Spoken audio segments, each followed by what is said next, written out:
Good day, my students at home. I am by name Abbas Shehu, your commerce teacher. If you remember, in our two previous classes, we started our discussion on the topic business organizations, where we talked about what is sole proprietorship, partnership, and limited liability companies. Today, we are going to go further to discuss more, or to discuss the last part of limited liability companies. We are going to take a look at features of private liability companies and public liability companies, sources of capital to private liability companies and public liability companies. Then we look at the advantages and disadvantages of each of the two. We are going straight to look at the sources of capital to a private liability company. We have discussed what it means by private liability company and a public liability company in our last lesson. So we are going to go straight today to discuss other things relating to the two of them.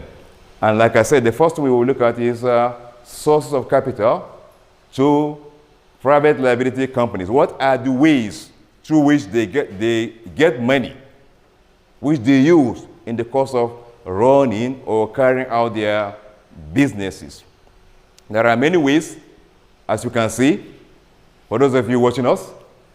And for those that are listening through radio, we have the first one known as loans and overdrafts. Anytime we talk about loans and overdrafts, we are talking about banks. We are talking about commercial banks. We are talking about development banks that provide loans to individuals, business men and women, in order to finance their business. So loans are different from overdrafts. Loans are given whether you have a bank account with the bank or not. You can apply for a loan provided you are able to provide the bank with what is known as collateral security, or a guarantor that can stand for you in case you are not there, in case you are not able to pay the money back. But bank overdrafts, they are in front of forms of loans given, but they are only given to those that are having bank accounts with banks, where the banks allow you to withdraw more than what you have in the bank, more than your deposit in the bank. For example, you have 20,000 and you are in need of, say, 30,000. The bank can allow you to withdraw 30,000. The 10,000 above given to you, in addition to what you already have in the bank, is what is known as overdraft. So businesses like companies, whether private liability company or public liability company, they go to banks to obtain loans, which they use in the course of running their business. The loans are normally used as capital. They collect the loans in order to add to their capital, add to their existing capital, so as for them to expand the scope of their business, so as their business to improve or expand. Then the next one is what we have as shares raised by shareholders. Now, it's important for us to note that we are talking about private liability companies, and shares raised by shareholders in this regard, we are referring to shares that are normally raised by a particular group of people. Because we said a private liability company is a company that is normally set up by members of the same family or close friends or associates.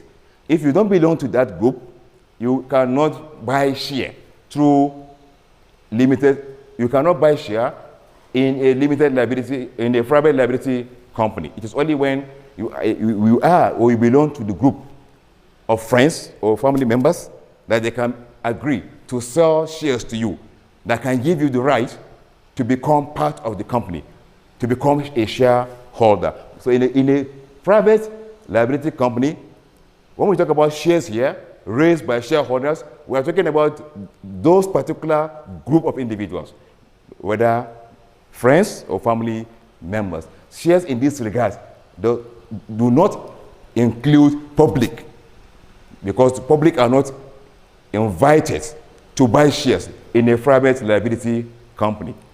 Then the second one is what you call, or that one, sorry, is what you call equipment leasing. It's where you have equipment that you give out for somebody, or to somebody, sorry, to use and pay you for the usage of that particular equipment. And this serves as a source of capital to private liability companies, because they have equipment which they give out to either companies like them or even individuals that want to make use of them and pay for the usage they are making of the equipment. Then we have retaining of profits. Companies sometimes, when they make profits, instead of them sharing the profits to their shareholders, they retain the profit by adding the profits to the existing shareholders, so that each shareholder will now have his capital base increase. That's what you call retaining or flowing back profit. Then we have the next one, which is talking about trade credits. This is where you buy goods on credit. You don't have the money to buy raw materials, for example. You can go and buy the raw materials on credit. After using them, after selling the products, you now pay back the suppliers. By so doing, it's like you are financing the company indirectly. They are getting money to use in running the business, but indirectly, not directly. And the last one we have is what is called hire purchase. It's talking about equipment, for example. Equipment. You give equipment to somebody. You allow him possession of that particular equipment on the agreement that he is going to pay you installmentally. He's going to pay you bit by bit. The equipment or whatsoever that is given to you is going to remain. You are going to be the owner on the full payment of the equipment. It's only when you pay the last amount for that particular equipment that you become the full owner. But the ownership of the equipment will be given to you. You are going to go with it and be using it and be paying until you pay the last amount. So companies, whether private or public, they make use of this as a source of capital in terms of running their business. Let's talking about the sources of capital to a private liability company. Now, having done that, we will now go to talk about advantages. Advantages of private liability companies. Advantages of private liability companies. Mind you, from the beginning, I mentioned that we are going to focus our attention, our discussion on two things: private liability companies and public liability companies. We have talked about sources of capital to private liability company. We are going to talk about advantages and disadvantages of private liability companies. Then we talk about features of private liability companies before we now move to public liability companies and do the same.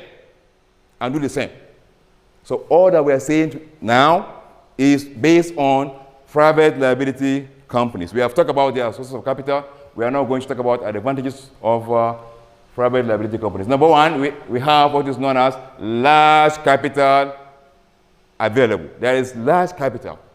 In terms of companies, their capital is normally large.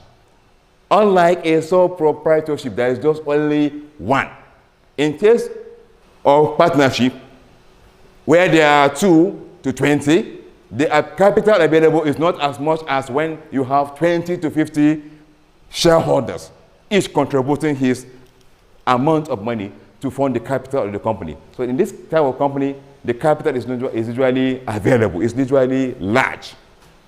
That's number one. Number two, we have legal entity. We have discussed what this means in our last class. But we are going to say it for the purpose of those that are hearing us for the first time. When we talk about legal entity, we are talking about a company being separate from owners. That the company is separated from owners. The owners here are the shareholders. The company is a legal person, separated from owners. In case of any problem, in case of any legal battle, the company can be sued or be sued. The company is a separate person. No shareholder can be dragged into the court to represent the company because the company is a legal body, separate from owners. That's what we mean by legal entity. And you don't find this, you don't see this in sole proprietorship because the owner is the same as the business. But in this case, the owners who are shareholders are not the same with the business. There are two different bodies. Then we talk about limited liability. They have limited liability, meaning that in case of liquidation, in case where the business fails, the liability of owners do not go beyond the actual amount of money they contributed as shares. They stand the risk of only losing the amount they contributed as shares. Nobody can go hold them, force them to pay beyond their shares. Nobody can ask them or force them to sell their houses, for example, and pay creditors. No. They only stand to lose the actual amount of money being contributed to the company as shares. Nothing more, nothing less.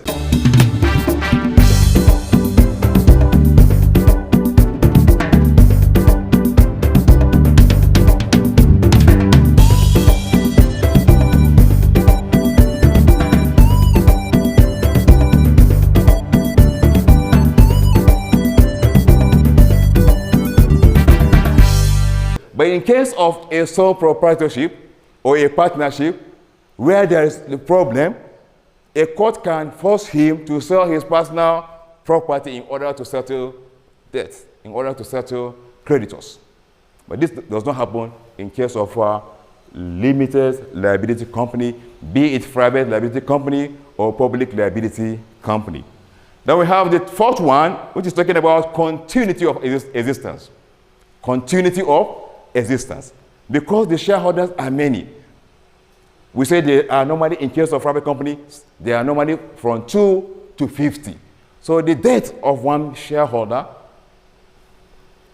is not going to affect the existence of the company because others are there to carry on with the business, to continue with the business.